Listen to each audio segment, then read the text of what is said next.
Tonight's episode is brought to you by DeathRayDesigns.com, as it normally is, because Austin and the guys over at Death Ray Designs are going to be a permanent sponsor here on the channel, and you can always check out all of their terrain, everything from fantasy to sci-fi, and they're working on some other stuff, a little bit more modern, a little bit more things in between in order for you to get in your Batman games. And you can find them at DeathRayDesigns.com. They used to be called Brush for Hire, but now they're going full bore as DeathRayDesigns.com. And another one of our usual sponsors is Gigabytes Cafe in Marietta, Georgia. It is one of the Atlanta area's biggest gaming stores. If you want to go there to play miniatures, play board games, hang out, meet the community. Good example this weekend, just to show you how big it is. We have a massive X-Wing tournament. I want to say that it's going to have close to 60 people. There will almost be no room in the store for other gamers if they're not playing X-Wing. So if you're in the area and want to come check out Gigabytes Cafe, you could usually find me there on every other Friday and Saturday mornings. Find me, come say hi. We'll play some pickup games at Kings of War or Frostgrave or Batman or anything else in between. You can also find them online at gigabytes-cafe.com. And Bytes is spelled like in food because he does have a full menu along with a full coffee bar. I also want to run something else by you folks tonight. Apparently, we have some people in Tennessee that are challenging me to come up with a game club and a cool game club name for the Atlanta area gamers. If you could think of anything, feel free to contact us on our Facebook page, or you can email us. Right now, you could use my email, which is tk.crackskullstudios@gmail.com. We have an official Skirmish Supremacy email web address. However, for some reason, it's not working, and it's a little faulty. So if you get a chance, come up with some great names for the club. And you can email me at tk.crackedskullstudios@gmail.com. Stay tuned for the episode.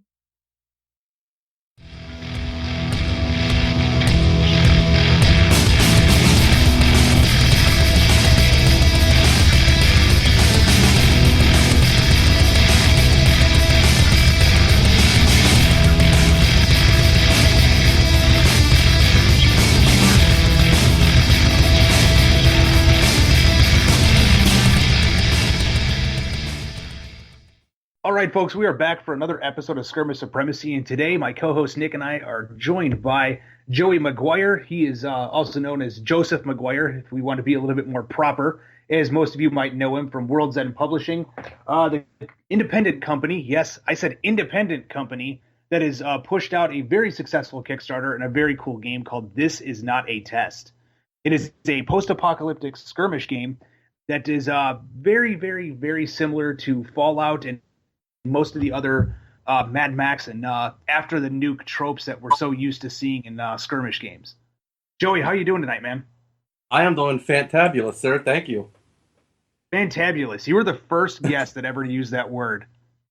Nick, log that shit. We got to make sure we make a note. Logged. And recorded. Portmanteaus. Nice. So, tell us a little bit about World's End Publishing and how you got started. Go into the background of why you decided to jump in and do this 100% independently, and kind of how you came about This Is Not a Test. Okay. So I always loved the post-apocalyptic genre. You know, I was really into the original Fallouts. Read a lot of books growing up, and then I would say, right around when Fallout 3 came out, and I will say that is the inspiration for me because it was set where I was living at the time in the DC area, and it's kind of a different situation when you're playing a game, you know, but then imagine someone takes a video game and kind of makes your world a little bit.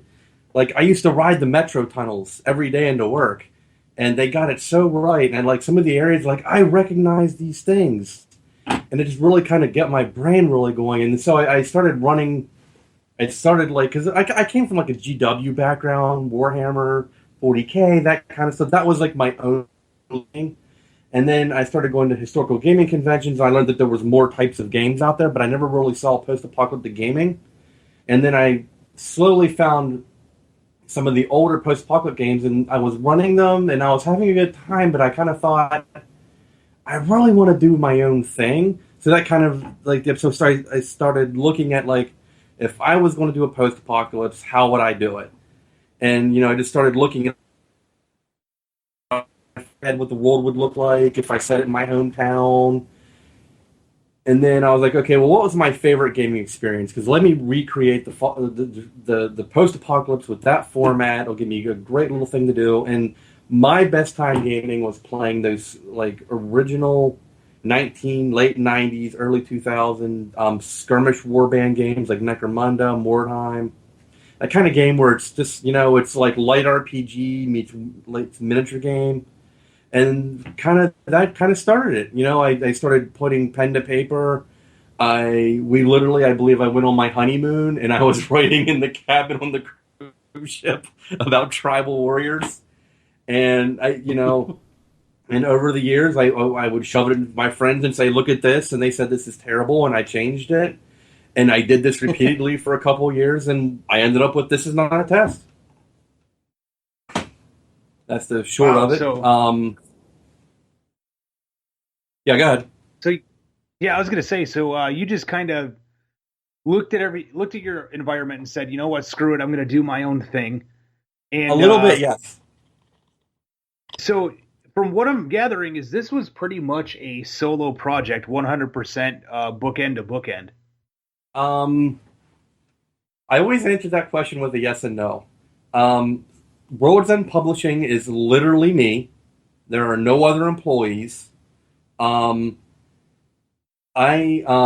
don't come from a business background, which I think sometimes comes across when I'm talking to people. Like, this is 100% passion project for me, and I'm not here, making money is kind of like my secondary why I'm in this business. And so it is just me. I've had people confused. They think there's like multiple, like, wow, you're like the guy. I'm like, yeah, I'm the guy. But why I say yes and no is that yes, I'm the guy, who instead, so as he approaches his midlife crisis, I'm the guy who decided that I'd rather have an awesome rule set than say a new car or something because of the initial investment to get artwork and rules done. But and quite literally sometimes, but like really the rules are the way they are because I've found that as you make yourself useful to other people and you get out there and say, this is what I'm really trying to do, and then people go, oh, I know someone who could help you. So I've been helped by a lot of people too. So I just don't like to take. I'm really hesitant to always take full credit for anything, even though it is my name on the cover. If you open that cover up, there's a lot of thank yous with play testing and art and layout and all kinds of stuff. But yeah, I call myself president and head janitor of World's End Publishing. It makes perfect sense.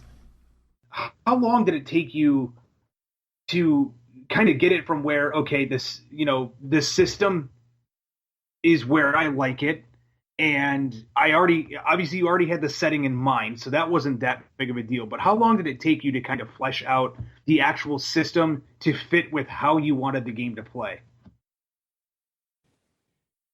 There was about a 3-year development cycle. So, I think a lot of us in the hobby know how to write rules because we're always tinkering. Like, I'm sure everyone who's ever played 40K is like, if I could just do this, or I just change that little rule. Like, I would imagine like industry Star Wars, like Rick Priestley, were kind of born rules writers in my head. That's what I imagine. Like, I imagine they were writing out rule sets before they were out of primary school. But for some, but it was a little bit of trial and error for me. I played around with the first iteration of the rules were called kitchen sink because I looked at every rule book I could find. I read a lot of rule books and I said, okay, what works, what doesn't. I knew from the beginning I didn't want I go, you go, where everyone moves one side, then everybody moves the other. I kind of, that was my starting point for how I was developing my rules. So I was looking at ways how models would interact, but it was a little more dynamic than just say, okay, you move a model, then I'll move a model. We go back and forth because that's still kind of I go, you go a little bit, albeit it is a much better system than moving everything at one go. And over time, I remember, I can tell you, my first playtest game, I ran it with my wife, and this was the only game she's ever played of This Is Not a Test, and my friend, and it went so poorly that they were like, "This is what you're doing." I'm like, "Yes." I mean, it was, and then that's how rules writing is. You keep sucking at something until you're a little bit better at it, as Jake the dog says.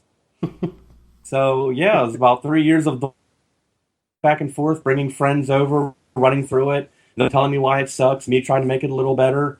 And over time, I got some good ideas. I come up with my own ideas. We just kind of hammered it together. Nice. So how many different rules iterations did you go through? Like if you were to add it up, because I know that the system itself runs off of a D10 now. How many different weird wonky systems did you come up with to start? Ooh, like total teardown? Oh yeah, let's go everything from like it was a good idea that I sort of kind of incorporated into the new edition to this was a dumpster fire. Man, I'm trying to remember. There probably three. It was always so. It initially started as a D6 game, and then of course with D6s you either get a lack of spread for your possibilities, or you have to roll a bucket of dice. And right, I was like, so that was the first iteration where I was playing around with those mechanics. And at that point, you got a lot of models that there really was no difference in. So that was scrapped. And then I moved to D10. And then I think there might have been 3 or 4 different activation systems that I played with. And it's always minor changes. Generally, like I didn't land. You always your first year is always hammering out the big problems, and then once you've got those figured out, you're like, okay, I'm using a D10. I know that if the model is going to activate, it's not going to automatically activate. It needs some type of activation test. Then you start, okay, well, am I going to go against a target number? So I need to roll a D10 plus stat. Am I going to say that model already has a stat and I need to equal that stat or better? So it was a lot of decisions like that, really up in the front. And then from there, it was just evening things out, figuring out, how far guns should shoot, that kind of stuff, balancing melee combat versus ranged combat. These were all questions that you had to answer individually, but you kind of needed to do them all at the same time. So it was honestly about, I would say, a good 2 years before we had the rules to where we were happy with. And then that's where, once you get the rules done, and then the fun part of game design is when you start building things that live in that world, like actually designing your warband lists and what kind of fun things you can actually do.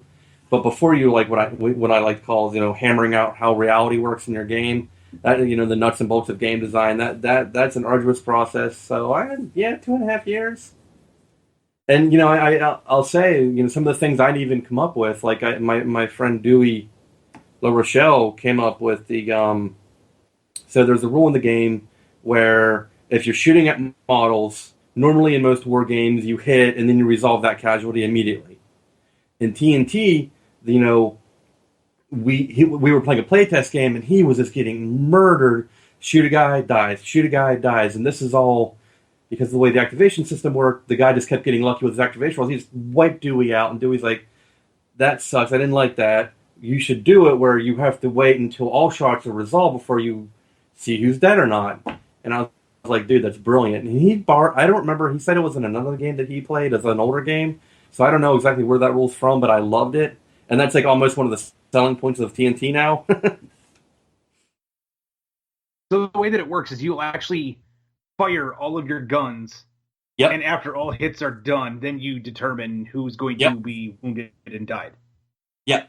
So you have to decide, are you going to put all your shots in the one guy to drop him, or are you going to spread them out? I mean, if you really think, if you watch any movie, and I'm gonna ignore reality because we're not, games don't do well simulating how guns actually work and all that. But if you watch the movie, everyone's just blank firing at each other. It's not like he's like, okay, that guy's dead. I know he's dead immediately, so I can just turn and shoot his buddy. He's firing. Everyone's firing at once because all fire really simultaneously as people duck and shoot at each other. So that's what we were kind of looking, trying to represent on the tabletop, and I think it's worked really well, at least from a tactical side. So, but yeah. Yeah, I'm definitely gonna have to see how that plays out. So since we're kind of diving into that a little bit, why don't you go over a little bit about how the game plays, like the rule system, and kind of take us through an example activation. That way the listeners kind of get a grasp of what it is that you're accomplishing. Okay, so TNT is a warband game, 8 to 10 models aside. So what you're putting, I would say between 8 and 15, as few as 4 if you guys got power armor. And I would say, I think the match size is 20 size guys you can have on the table, so it's not a high model count.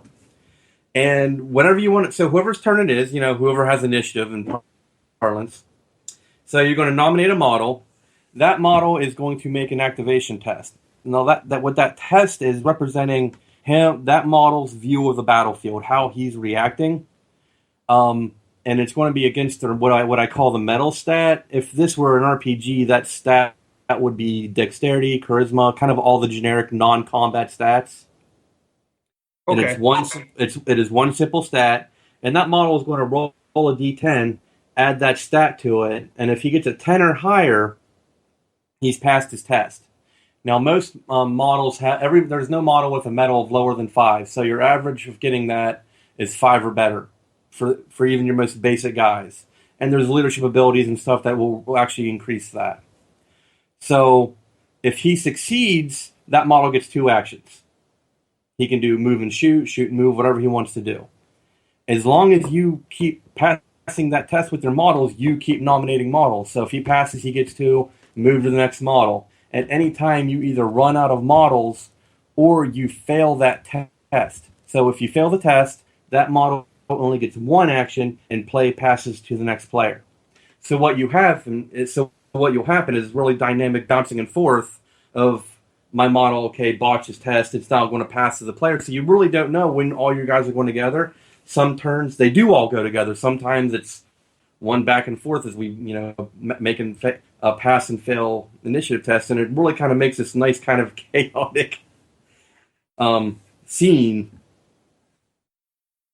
And then that's pretty much it. I mean, the activation test is almost the gist of the game. And then from there, it's pretty board game standard. Always get starting number 10 to shoot. Hand to hand as an opposed roll against each other, and that's kind of how a turn goes. Okay, cool. So walk us through like a turn of, let's say we just shot, and you were talking about the fact that the models don't just get shot and then die right away. Walk us through how that process operates. Sure. How do we go about erasing people from the battlefield? Okay, so let's say that your model passes activation test. He got 2 actions. He's got a shotgun, so he can only shoot once a turn. So with his 2 actions, he is going to what we call concentrate. So that will give him a +2 to hit. This is something you want to do, generally. And he is going to fire at a guy that's within... We'll just say there's a guy hiding in some ruins 12 inches away. We're going to say that guy is in light cover, just because.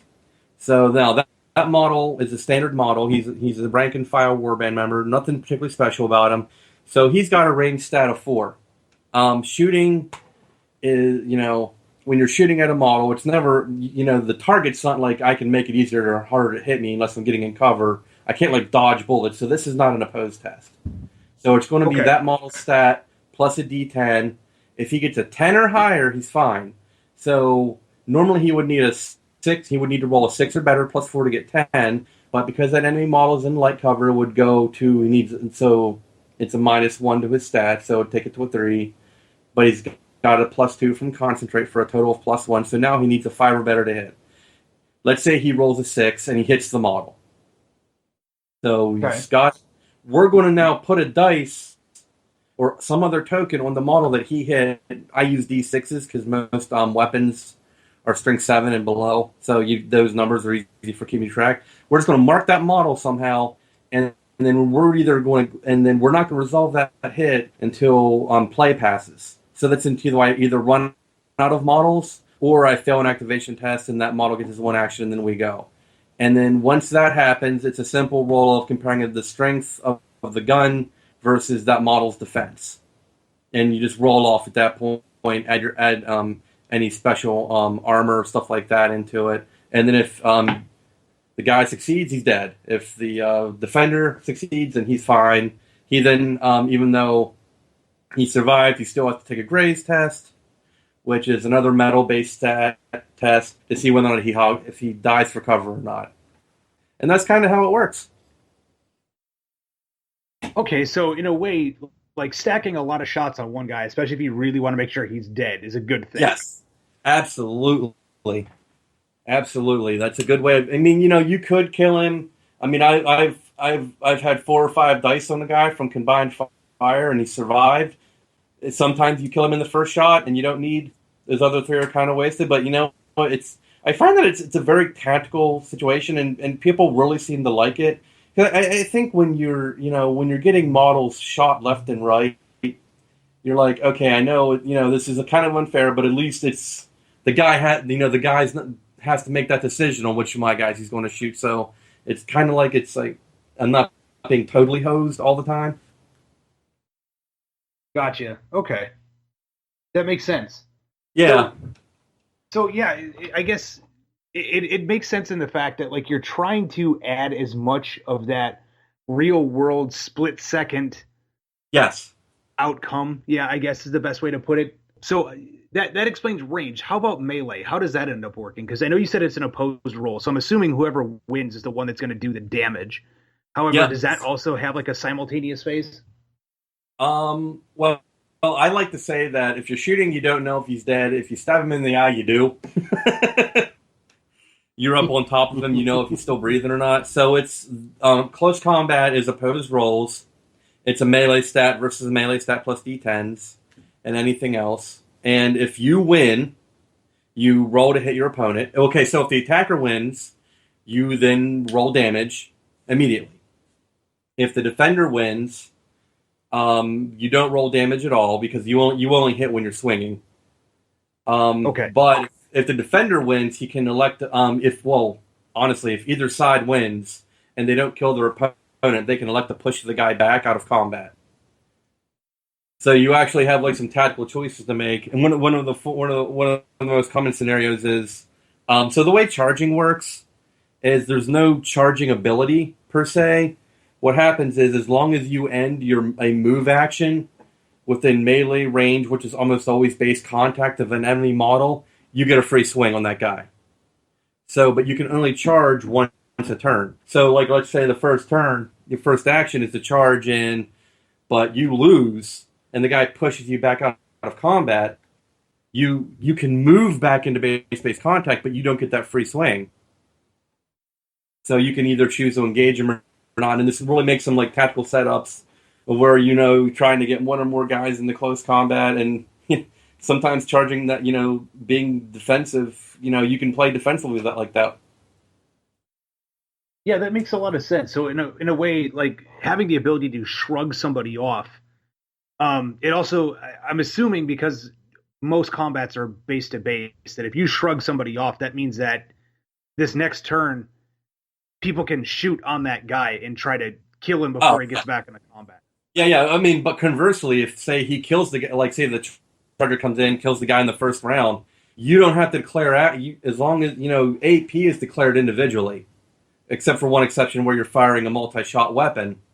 So if you kill a guy, you can then you're free. You have another AP to spend, so if you can try to engage another model, you won't be able to charge again, but you can maybe say get into base to base, go back into cover, or shoot a weapon, for instance, if you want. So it's kind of cool. You can kind of when you're actually on the field and you've got a couple options.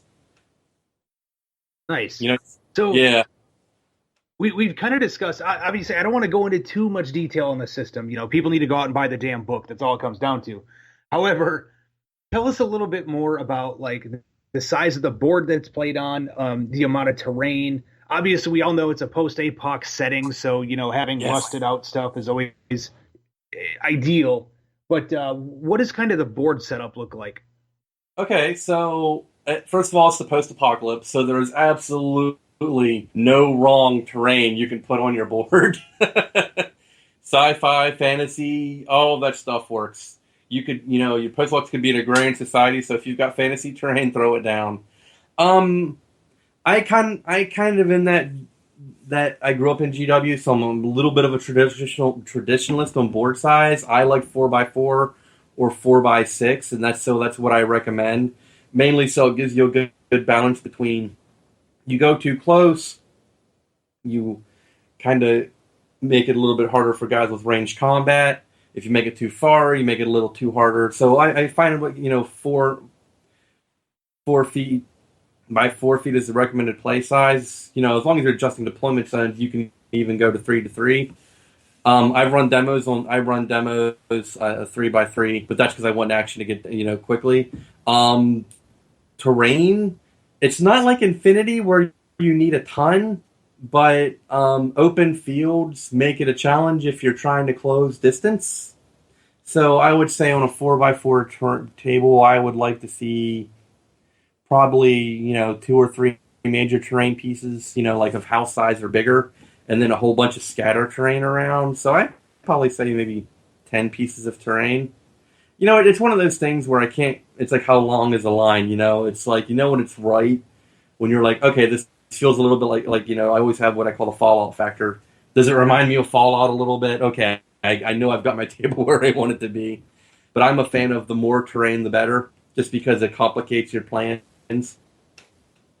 Yeah, very much so. And not only that, to me it's always visually impressive. Because let's face it, nobody wants to fight in a parking lot. That's just a bad idea. Well, it's a skirmish game. So if you're playing TNT, if you're playing like any unit based game, like say 40K or something like that, you really don't want buildings that the roofs come off of. You want big terrain pieces you can fit a unit into. You want a couple of those, but I really find the game's really fun when you have like ruins your guys can crawl through and just all kinds of neat little things to fight over.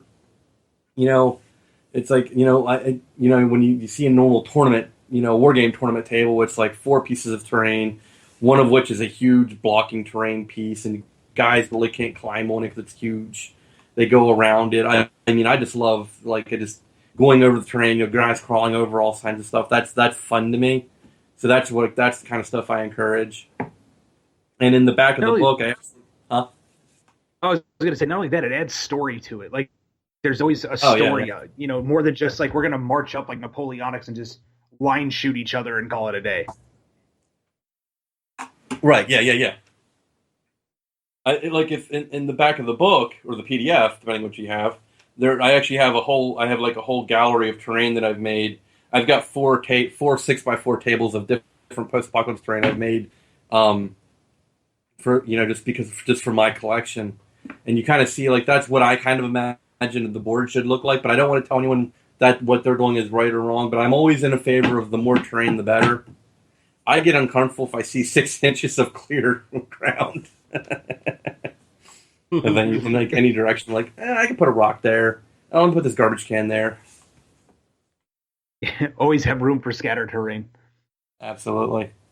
Nice. So we discussed the system. We kind of got all the nuts and bolts out of the way. Let's talk a little bit about the fluff.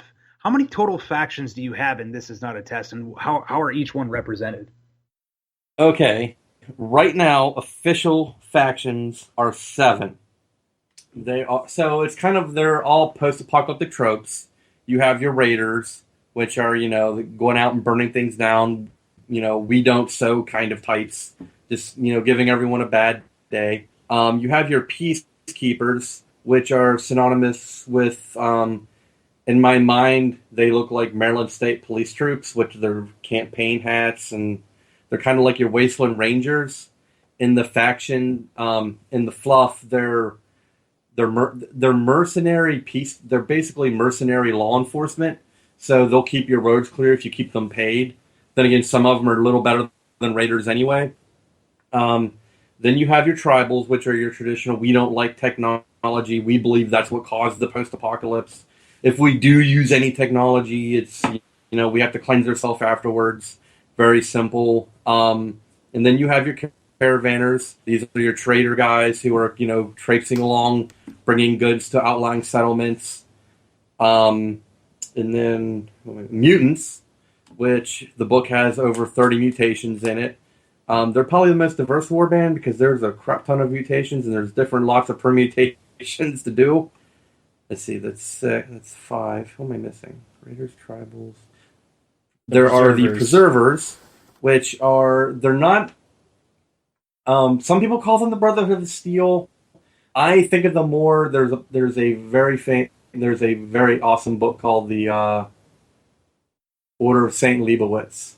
I believe it's what it's called, and it's about this almost like this monk faction that works to protect the technology of the old days.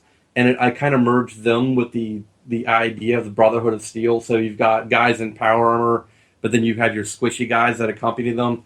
And these kind of two guys, even though it's the same faction, they're still kind of going out where, like, the Reclaimers, what I call them, want to go out and take things. And they're like, well, we need to do that, but we need to protect people too. And I think that's the 6. And then there was also a new faction I added with a supplement called the Mutant Cannibals. And they're kind of like your Hills Have Eyes, Devil's Rejects, just kind of nasty mutants. And they're not they don't have as many mutations, but they've got the abilities to feast on bodies and wear the skins of their enemies and that kind of stuff. So they just went straight. You went straight for the Hillbilly Hills horror trope on those. Oh yeah, totally. We're actually I'm actually making. It's miniature wise. The Peacekeepers are the first warband we finished. We have about 10 different models for them. The Mutant Cannibals are the next one. And I don't know if you've seen the cover of the supplement. It's just got they're just gross looking. I did. I thought it was pretty awesome. Yeah, just the guys with the hooks. And I'm actually having this sculpted up right now by Sean Bola. Bola? I don't know how to pronounce his last name. He's a really nice guy. But yeah, they're looking really cool. Not so nice now that you can't pronounce his name. It's Bullough. Bolo? I don't know. You know what? We're just going to take your word for it. Exactly. Anyway, he doesn't look cool. How's that? That works. So you've got the Peacekeepers done. You've got a good chunk of the mutants done from what I've seen. Now, you've also got some other, I guess you want to call them NPC or neutral parties that enter the field, rad cockroaches and things like that. How did you come about sculpting some of those? What was the idea behind having these? Are these something you can hire in the factions, or is it stuff that just kind of appears? A little bit of me. So, for instance, the Mutant Cannibals have a lot of. They tend to eat things and leave things laying around, so they attract things. They can actually hire some of them. A lot of factions can actually take. A few of the factions can take animals. Not everyone can do it, but some can. But generally, they're what I call wasteland critters, and they're, before you start a game, you roll on the hazards of the waste table to see what happens. You could have everything from a fallout storm to roils of poisonous gas coming through to creatures showing up. So, and there's a whole table for that. The book itself has 30 different creatures in it, and I only make about 5. I think I do some of the more iconic ones, and the rest of them are kind of generic, like rad roaches and mutant rats, and they can all kind of show up in the game. There's a good chance, they're NPCs. There's a very very simple AI system for running them, and so it's actually can be part of your warband strategy. If they're on the table, we go back and forth who controls them. And as long as you follow the rules of they have to charge with the closest, enemy model. So sometimes they shut, if you control them that turn, you can shut them towards your opponent, or he'll shut them towards you. One of the funniest things you can do with them is, so they're in the back of the book, there's rules for fighting between uneven warbands. Depending on how familiar you are with Mordheim and Necromunda worked, a lot of times you would have players with their warbands would just play so many games, say there's a campaign with 3 people.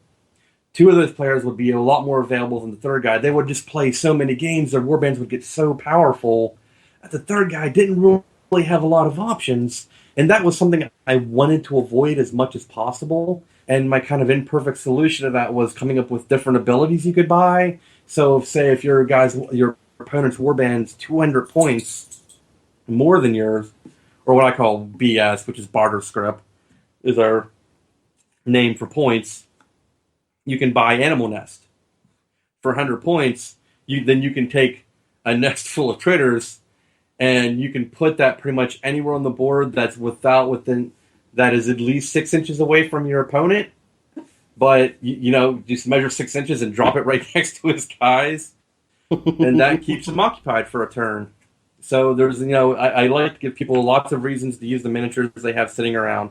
So and that's how how the critters work. And miniatures we have are tropes like the rad roach. I've got mutant rats because I really love the old Necromunda rats, but you can't buy them anymore. And I was like, I need two-headed rats or rats with spikes on their back and stuff. So I had some of those sculpted up. We do a thing called a psychic husk, which is like a kind of your psyker kind of guy that just his brain blew up because he was eating too many psychic powers, and he just kind of floats around the wasteland, randomly shooting off psychic abilities and kind of things like that. And I've got plans, I've got more in the works. And actually, you just mentioned something that really kind of attracted me to the game when I first saw it, and that's you can have you have a couple factions and you have some critters and all that, but it's very miniature agnostic. It's bring whatever you have laying around that you think will look good. Absolutely. My phrase for it is miniatures neutral, but yeah, miniatures agnostic. I'm not a miniatures company. I'm a game rules company. I do miniatures because I think it's cool, but I'll be honest, most of my money is from PDF sales. People really, so I really encourage people to go out and I tell people, if you've probably got enough miniatures right now to play this game.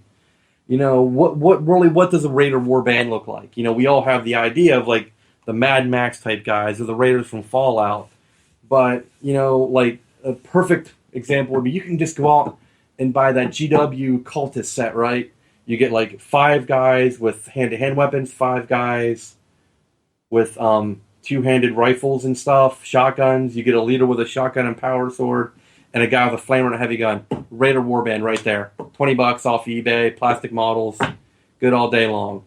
I've seen people build warbands out of everything from Teenage Mutant Ninja Turtle models to War Machine. I've had some of the craziest stuff people have shown up with, and it's awesome. I absolutely love it because at the end of the day, I'm not here to tell you how to have fun. I'm trying to say this is what you can have fun with, and it's actually just really cool to see some of the warband ideas people have just come up with. Because every warband has characters. The Raiders have their warlord, which is their big guy, and they have the brute, which is an even bigger guy. So whatever big guy you have sitting around. And because I don't have, the warbands don't have weapon lists for individually, it's just one set of guns for everybody, and points don't change. So if you want your leader to have a sniper rifle, you can. If you want your 10-foot-tall mutant guy to have a sniper rifle for whatever reason he may not be good with them, you can buy it for him. Of course, the caveat is, it can get expensive very quickly, but there's there's very little in the way of the game that tells you that you shouldn't be able to do something. So it's very much a system where it's this is what you can do, this is not what you can't do. Because I've seen systems worded quite a few different ways in between. I know War Machine, you mentioned that just a couple of moments ago, but that system is very clear and precise on everything that it says, that this is what this specific ability can and cannot do. And it's worded very much to say, this is canon, this is how it operates, don't deviate. Absolutely. War Machine especially is really a tournament system. It has to be precise. you have to have two people that don't know each other roll up and be able to agree on how everything works, and they do, and it works well for that. So where, TNT, it's a little more, I don't know, social, gentlemanly, I guess. I don't want to, it's not, it's more of, a bunch of fellas and ladies getting together. I like to think drinking beer and rolling some dice. It's that kind of more like, it's more of a social kind of game.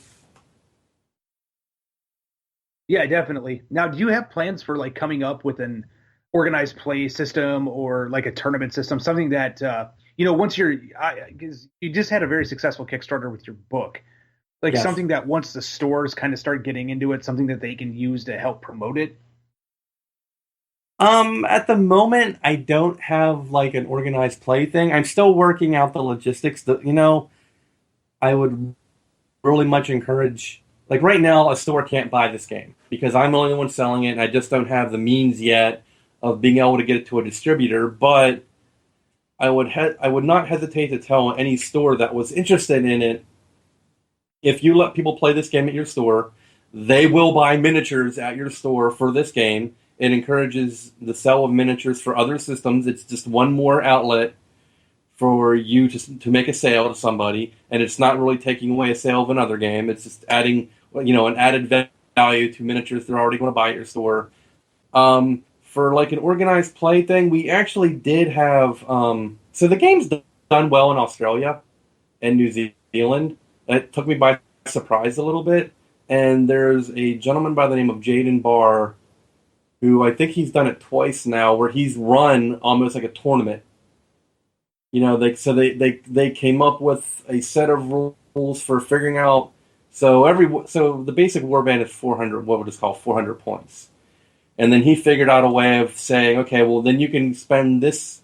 Advances have point costs, so you can kind of figure out. Let's say you get 100 points of advances, so you can give your guys experience, and then TNT scenarios are more narrative driven, so they're a little more involved than the classic going up and shooting each other. That's still kind of there, but he simplified the scenarios to where you can finish a game much quicker. He just like, let's get to the real meat of let's get to the meat and skip the potatoes. And I mean, I think they played like 4 to 6 games in 4 hours over the course of a Saturday, and they said it went well. So like, I'm looking at making something like that where people can just go, okay, like 6 of us are going to get together, everyone's going to do almost like a campaign day, but it's kind of like, it's not really a tournament, but it's kind of like a tournament a little bit, and we'll just see kind of who's the king of the hill, I suppose, and who gets the most victory points from all his games combined. So that's something I'm looking at, and at some point I will look seriously at an official organized play. I'm not really good at that, but I do know people who are, so I hope in the future that I can talk to them. When I'm ready, when I'm not spending every moment of my life dealing with a baby and or a Kickstarter and or the next book. Yeah, Kickstarter's a lot like a baby. Oh my god, dude! Every day I am doing something. I'm using BackerKit, so I've been learning their process, and it's a lot of work. There's a lot of work behind the scenes. Yeah.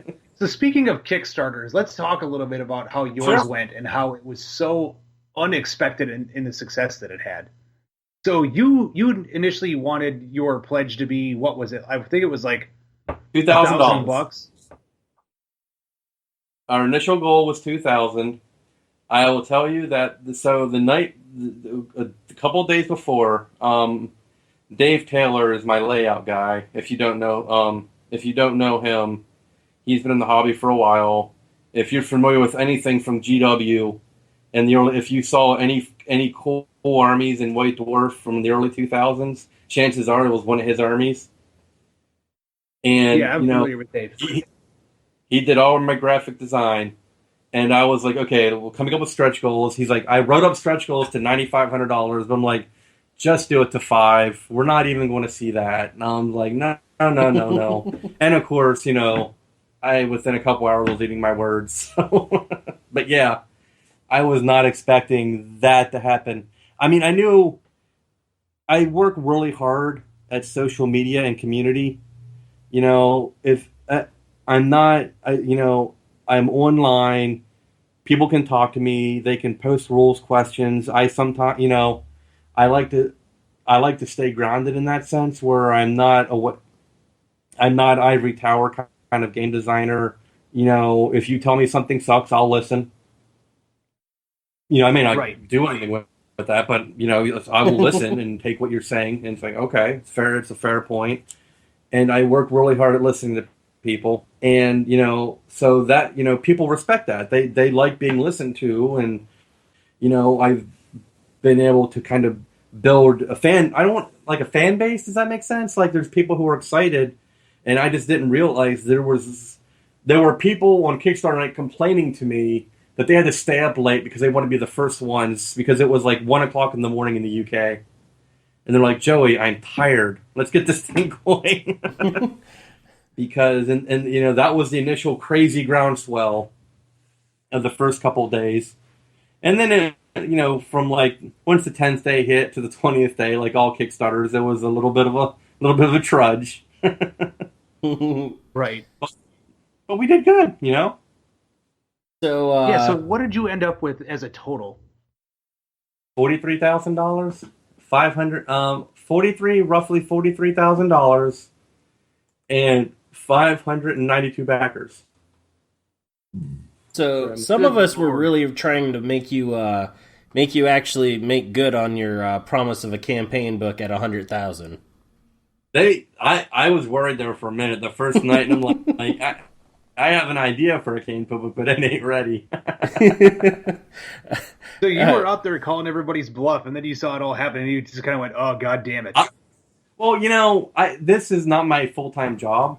This is my day job. I mean, this is what I do. This is what I really like to do, but this is still so. This is what I do when the sun goes down and the baby's asleep, and I no longer have to do anything. I'm like, oh my goodness, $43,607. That's what we did. So yeah, I'm like, and I'm handling the U.S. fulfillment. I have two wonderful partners. One's doing the UK and Europe, and the other one's in Australia. But I have to do 300 and some package.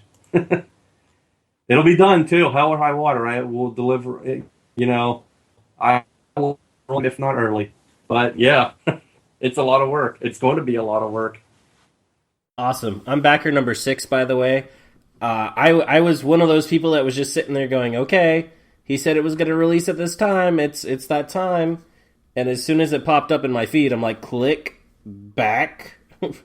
and I thought I was pretty fast. I'm like, okay, this pledge level, Warlord or whatever.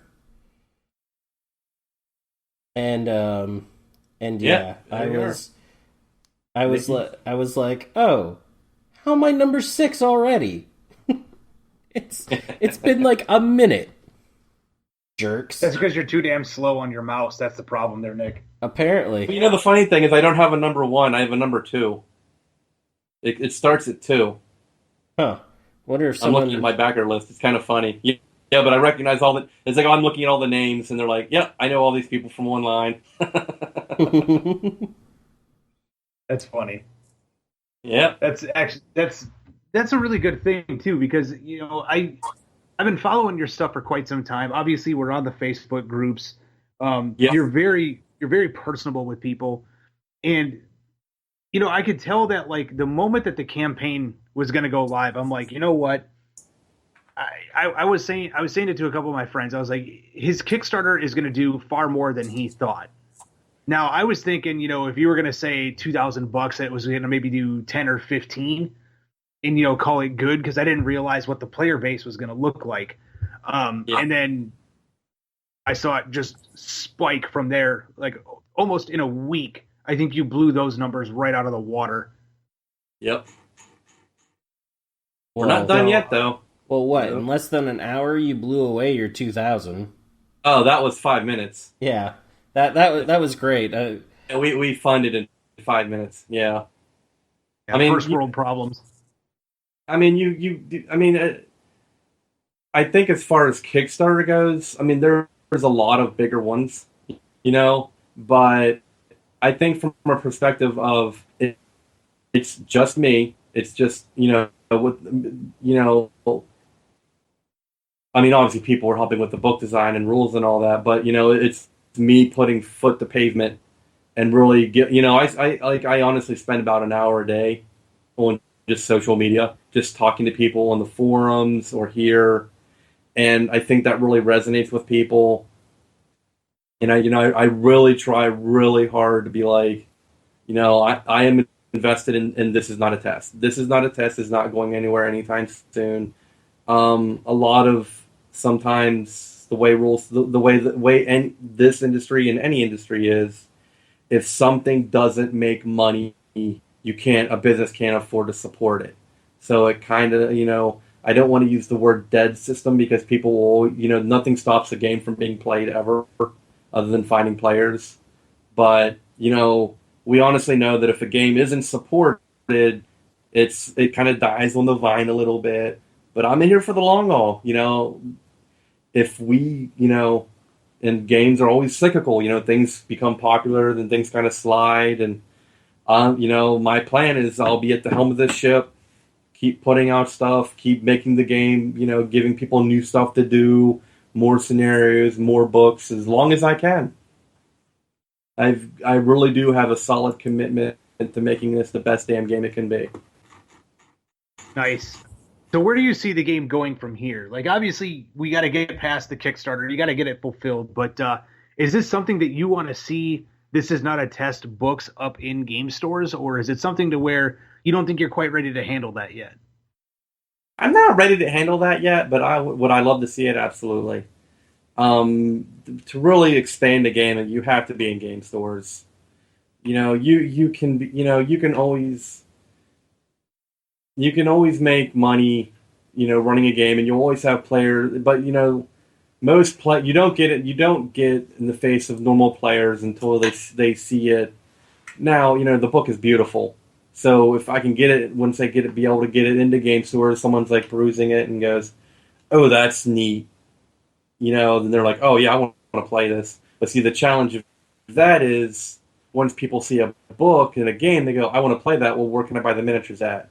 You can tell them until you're blue in the face that you already own the miniatures you need to play. You can buy ours. That would be cool, but you don't need to. But generally, a lot of your gamers are like, no, I want to buy it. If you don't have miniatures to sell, I don't say they're not interested, but you're not going to be made a priority. So I need to get a couple more war bands out there, a little bit more significant stock. I'm hoping to have two war bands done in the next 6 months. So, Peacekeepers, Cannibal Mutants, and then I have, a couple more in the hopper. There's been some, I'll just use the phrase challenges to getting those done beyond my control, but, we're working on it. So, but once I get enough miniatures to support a gaming store game, that's where I'm going to make that push to say, okay, let me get into distribution. But I'm not there yet. I'm still at the let me control it locally, sell rules. And really that was the point of the Kickstarter was people really wanted that hardback book. I was okay with the PDF, but they were like, no, we want the fish. We want this to be a real game for lack of better phrasing. So I was like, okay, let's do this then.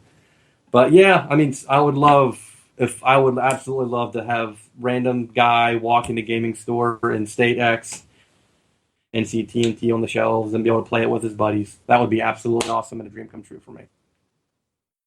Awesome. That's, and I know that's such a hard thing to do, especially in the miniatures realm, because of the fact that most people that walk into game stores, or most people that know things about games in general, they think of board gaming, and like they expect it to come in like a nice clean box where it's like they buy the box, they open it up, and within 10-15 minutes they're playing the game. And it's not like that with war games, and they're always passion projects, which is something that always comes across very much in anything that you've been putting out with TNT. So I have a feeling that if you get it into stores, people are gonna get that feeling the moment they pick up your rule book and read it. Because I've read through your rule book numerous times, and I could tell, like, just reading it every time, I was like, This is a man who poured his heart and soul into this. He didn't just do it to say, "Hey, I'll make some side money." Nobody makes real money in the miniatures world. We're all passionate. Well, since you're going to let that cat out of the bag, I was going to save that one for a later episode. But, folks, you heard it first. Nobody makes real money in the miniatures world unless you're GW. We consider GW a large company, but as far as businesses go, they're tiny. If you look at peanuts. The Fortune 500 level stuff, I mean, GW is a drop in the bucket. Hasbro's an order of scale larger. It's just amazing how small we really are. And that's like the indie guys, are putting out stuff for so we're we do okay, My Kickstarter, some places are if they're not making as much as I do a month in Kickstarter, that they've got to make $45,000 a month, or they close the doors, yikes, yeah. Yeah, it's a scary proposition. Let me tell you, I've been there. We'll leave it at that, but I've been there. Yep. So awesome, man. So we got a couple of minutes left before we all got to get the hell out of here. I know I do. I got a long, long day ahead of me. So is there anything else that you want to talk about a little bit more? You want to plug some World's End Publishing, and this is not a test. Give people a little bit of an idea of what you got coming out in the future. Give some people some excitement. So the next book, simultaneously as the Kickstarter will be fulfilled, I'm working on the next book, which is all of the, so when I did the original book, it was a heck of a lot bigger, but then we parsed it down so that it would be shorter, more easier of a sell, but I had a bunch of stuff I wanted to do. So the next book is called The Wasteland Compendium. And it's two new factions. We introduce settlers, which are the guys that are hiding behind the walls. There's also the renegade reclaimers, who are preservers but have fully broken away. They are your Brotherhood of Steel. They're the only faction that, if you wanted to, everyone has to be in armor, but they all can take power armor. So it's your 7 samurai warband of 4 models holding it out against the hordes. Also in that book will be we're adding a lot more skills and mutations. The mutations right now are small tables you roll a d6 on, and that's what you give your spread. These tables go to d10. It introduces a lot more skills mutations. There will also I'm also introducing the idea of warband variants, where basically you can choose to play the warband from the main book, or you can play so the first one in the book will be tribal variants. So you can play stock tribals, or you can play what I kind of think of like these orthodox tribals, where they worship beast totems. So that kind of gives them so their shamans can get beast abilities. They have access to specific wasteland creatures, like wolves or maybe a giant snapping turtle. And there's every warband gets a new specialist. So there's a lot of fun things in there to do. And then we have, let's see, the Mutant Cannibals are being worked on. That'll be our next warband of 8 models. It's being sculpted by Sean Barlow, and Patrick Keith of Bombshell Minis did a very awesome. One of the characters is Petunia, who's the kind of classic unblemished mutant beauty who tricks the normal wastelanders to come hang out with the mutant cannibals and tricks them into being eaten. He did a really cool version of her, and she'll be coming out soon. And that's immediately on the horizon. And then the question I always get is robots. I want robots. I want to play a robot warband. That will be probably the next book after that, kind of the book of technology, robot warband. So the book has relics in it, like plasma casters. That's in the original book. I'll be doubling the amount of relics in that book. And then, of course, we talked about the campaign book, where that really, I think of that any release that I think will make the game is the campaign book will. The original book does campaigns very well. It was one of the main things I wanted. I wanted that book to have a playable campaign in it, and it's really good for running 2 to 4 people through about 6 games. The campaign book will introduce, territories, so you'll get a hideout, and you've got to maintain that territory. You've got to make money. You've got to punish people that aggravate you. You've got to go out into the wastelands. You really got to. It's going to be a lot of hustling, and I think it's going to be a lot of fun. It's really going to make, I just imagine, a campaign with 8 people, and it's just really going to be this really cool thing. I'm really excited about working on it. And still, it's still in the nascent stage, though, so I don't really have 100% idea how I'm going to do it. I've got 50% in my head. That's kind of how I do a lot of things. I take a very natural, organic way to writing things, where I write it in my head first and okay, let me see if I can make it work. But that's kind of where we are for the almost, I would say, the next year. Miniatures wise, we have mutants, raiders being worked on, and more critters. So yeah, that's kind of where we are for the next year. Nice. So you gotta spread out in front of you, especially since you're not doing this full time. That's quite a full plate, and I can respect that. Yeah. I mean, I've got other things on the plate too, so yeah. Nice. Care to elaborate on what some of those other things on the plate are, or is it something that we'll have to wait until later? One is super secret, so I can't talk about that.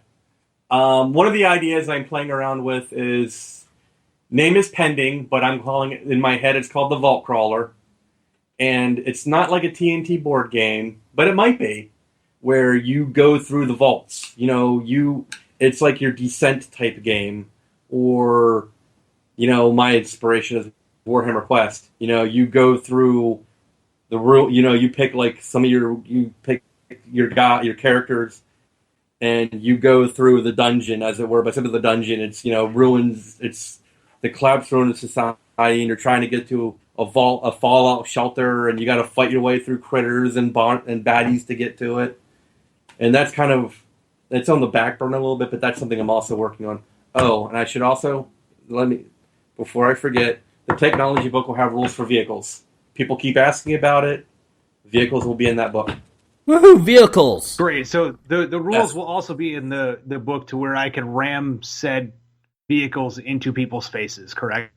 Yes. I will say that vehicle rules, it's not an auto, TNT will never be an auto duel game, where vehicles, the challenge to vehicles is you really have to balance it, but it will go, vehicles will play a support role, and you mount it's really there to help move guys around and to shoot at things. But yes, you will be able to ram, all that will be in there. Now, keeping a car running in the pockets isn't easy or cheap, but it's available to you. Perfect. Well, Joe, thanks for coming on, man. We really appreciate it. We definitely have to do this again.